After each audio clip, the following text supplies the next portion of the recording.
ازاي تعرف الشخص اللي بيحسدك وهو بيضحك في وشك؟ في ناس حواليك بتبين انها بتحب لك الخير، لكن في الحقيقة وجودها لوحده كفيل انه هو يخليك مهموم من غير سبب ويسحب منك كل الطاقة الإيجابية.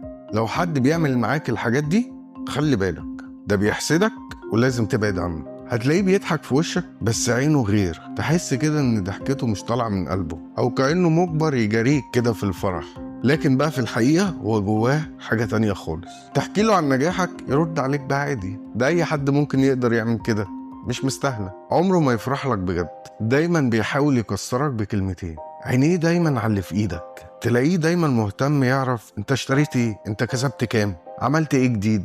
بس ده مش من باب الحب، تحس كده ان هو متابع اخبارك اكتر منك. ولو قلت له حاجة حلوة عنك ملامحه تتغير في لحظة من غير ما هو يحس. يقول لك أنا خايف عليك، حاسس إن الموضوع مش هيكمل، خد بالك أنا مش بحبطك. دايما هتلاقيه كده كلامه ملبس في بعضه، يحسسك كده إن هو بينصحك، بس الحقيقة هو بيحاول يقلل من فرحتك. وجوده لوحده يخنقك. ممكن تكون قبل ما تقعد معاه كنت مبسوط والدنيا تمام، لكن أول ما بيجي تحس كده إنك مكتئب وطاقتك مهدورة، مش عارف تكمل يومك. ده مش مجرد إحساس، ده بقى تأثير الحسد اللي بيتنقلك من غير ما تحس. لو لقيت حد في حياتك بيتصرف بالشكل ده خد بالك منه، ده بيحسدك. دايما خليك واعي وخليك سابق بخطوة.